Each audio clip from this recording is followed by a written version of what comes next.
अस्सलाम वालेकुम dear viewer, Shabana नवाज़ official YouTube channel जी तरफ़ खां तव्हां सां मुखातिब आहियां। डियर कैंडिडेट्स, पाण अॼु इलाही ज़बरदस्त ऐं इंफॉर्मेटिव क्लास में तव्हां सां मुखातिब आहियां।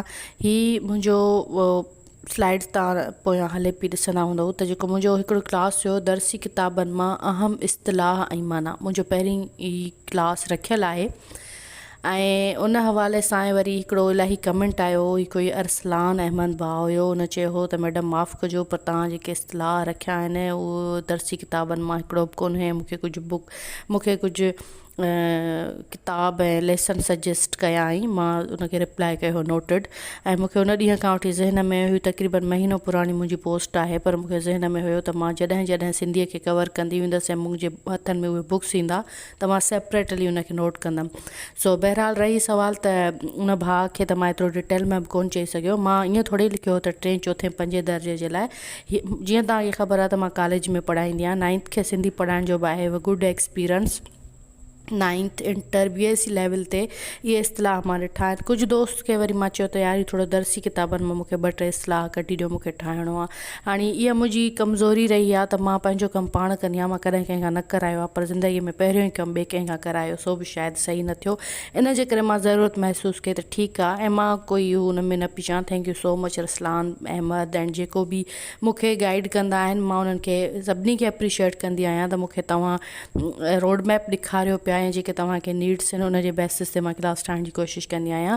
उन खां पोइ हीअ वरी हाणे आहे त जेको ॿियो नयो मुंहिंजो क्लास आहे उन हवाले सां अॼु पाण मिलंदासीं। इस्तिलाह जी शार्ट मां डेफिनेशन ॾींदमि त मां पहिरीं बि इहो क्लास में हलाए चुकी आहियां त इस्तिलाह अरबी ॿोली जो लफ़्ज़ आहे जंहिंजी माना आहे मवाफ़क़त या मौज़ूनत। आम तौर ते इस्तिलाह उन खे चइबो आहे जंहिंजी ज़ाहिरी पहिणी हिकु मालूम थिए त थोरे वीचार करण सां उन जो ॿियो मक़सदु निकिरे। असांजी सिंधी ॿोलीअ में अहिड़े क़िस्म जा तमामु घणा इस्तिलाह मौजूदु आहिनि जिन खे असांजे वॾड़नि, सियाणनि, सालिहनि ऐं दरवेशनि ज़माने जे आज़मूदनि खे ॾिसंदे चया आहिनि।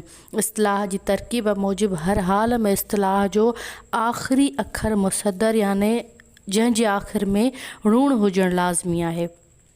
इस्तिलाह जा लफ़्ज़ पूरा हूंदा आहिनि, उन्हनि में घटि वधि करण जी गुंजाइश न हूंदी आहे। इहा हुई इस्तिलाह जी डेफिनेशन। हाणे अचूं था पाण जेके सिंधी दर्जे जा सिंधी जेको पढ़ियो आहे ऐं 2 दर्जे खां वठी 8 दर्जे ताईं कवर कयो आहे त उन में क्लास 6 खां स्टार्ट कयूं था। पहिरें, 2, 3, 4 ताईं कोई बि इस्तिलाह कोन्हनि। 5 दर्जे में शायदि कोई हिकिड़े लेसन में आहिनि इस्तिलाह, 12 या 13 में, पर मूंखे बुक न पियो मिले ऐं मां हिते कमेंट बि कयो त अगरि कंहिं वटि हुजे त मूंखे ॾियो। सो जेकॾहिं उन में 2-3 इस्तिलाह हूंदा आहिनि तव्हां मूंखे बाद में बि, जंहिं वटि 5 दर्जे जो लेसन आहे बल्कि हीअ जेको मां कमेंट शेयर कयां पई उन में बि उहो तव्हांखे हूंदो त 5 दर्जे जो कहिड़ो लेसन आहे, उन में इस्तिलाह हूंदा तव्हां मूंखे ॿुधाईंदा त मां तव्हांखे क्लियर करे वठंदसि। ऐं बाक़ी फ़िलवक़्तु जेके मूं वटि अवेलेबल आहिनि इलाही इंट्रस्टेड ऐं इंफॉर्मेटिव, ऐं ज़ाहिरी सी ॻाल्हि आहे हवाला ॾेई मां इन सां तव्हांखे शेयर कयां पई। त 6 दर्जे जो जेको आहे जोड़णु, पहिरियों जेको अवल अला हलीम शाह साहिब जो बेत आहे उन जो आहे त जोड़णु जी माना आहे रिथूं रिथणु, अटकिलूं करणु या कुदरत सां अजीब शयूं पैदा करणु। इन हवाले सां हिकिड़ी पोइट्री मूंखे हिन महिल ज़हन में अचे पई शाह साहिब जी पोइट्री खां अलावा त कंहिंजो ॾोह बि कोन्हे हू रंगी रंग रचाए, कंहिंजो ॾोह बि कोन्हे हू रंगी रंग रचाए, कंहिंखे रण में रोले हू जोड़ मिलाए, कंहिंजे वस में न आहे सोचणी बेकार आहे। त हिते बि ॾिसो, मतिलबु जोड़ मिलाइणु कुदरत जे हू रिथूं रिथणु, अटकलूं करणु, कुदरत सां अजीब शयूं पैदा करणु उन जे वस में आहे ऐं इंसान जो सोचणु बेकार आहे। इहो हुयो जोड़। उन खां पोइ आहे वाई सिखणु मतिलबु ॿोली सिखणु, आवाज़ु कढणु।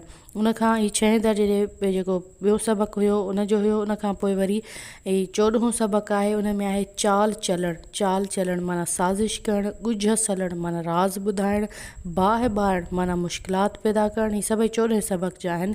भोड़ा भलाइणु माना अॿोझ माण्हुनि खे मुंझाइणु, भोड़ा भलाइणु रांदि रचाइणु, कंहिं कम जी शुरूआति करणु। क्लास 6 जो ई सबक़ु 18हों आहे त हथु खणणु, कंहिं ॻाल्हि तां हटी वञणु, दस्तबरदार थियणु। असां समटाइम न चवंदा बाबा मूं हिन ॻाल्हि तां हथु खयों, ठीकु आहे, मतिलबु हथु खणणु मतिलबु हटी वञणु। उन खां पोइ आहे पढ़ो घुमाइणु, ऐलान करणु, भेर ते ॾोंको हणणु, वॾे नगारे ते धक हणी ऐलान करणु जंग जो। समटाइम मतिलबु ॿिए भेर ते जेको ॾोंको हणणु हूंदो आहे त कंहिं जहिड़े फसाद जंग जो बहादुरी सां ऐं वॾे नगारे सां जेको ऐलान कबो आहे उनखे भेर ते ॾोंको हणणु चइबो आहे।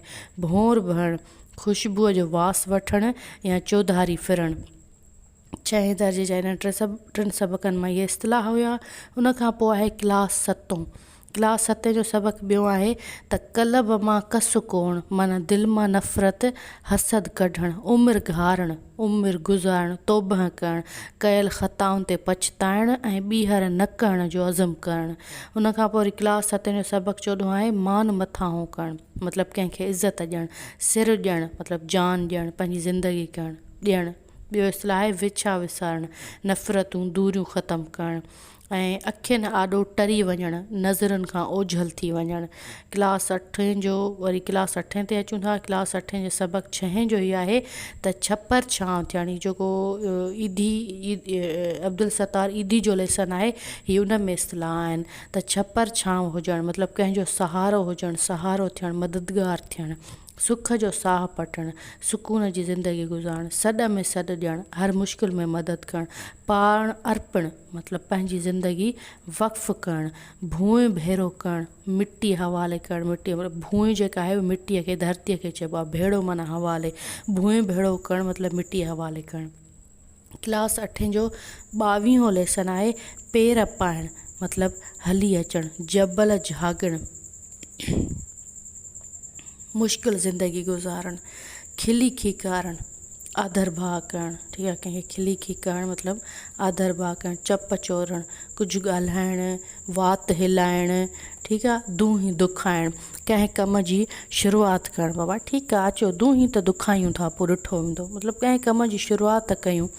जीअं समटाइम मां पंहिंजे जेके बि ज़िंदगीअ में मतिलबु आई एम वेरी लकी की मूंखे मुंहिंजे चवंदी आहियां त मुंहिंजा थोरा दोस्त आहिनि पर सुठा दोस्त आहिनि, या इवन हिन यूट्यूब चैनल जे हवाले सां ई मां इहो ई चवंदी आहियां त निकिले थे अकेले चले तो कारवां बनता सघिया।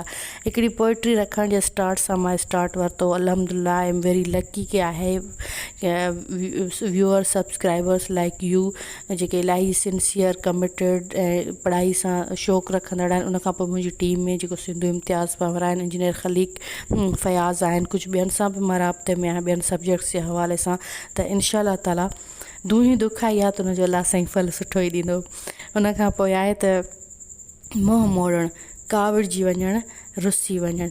इहे हुया 6 दर्जे खां वठी 8 दर्जे ताईं कुझु इस्तलाह जेके सबक़नि जे हवालनि सां गॾु तव्हांखे ॿुधाया विया, माना सां गॾु।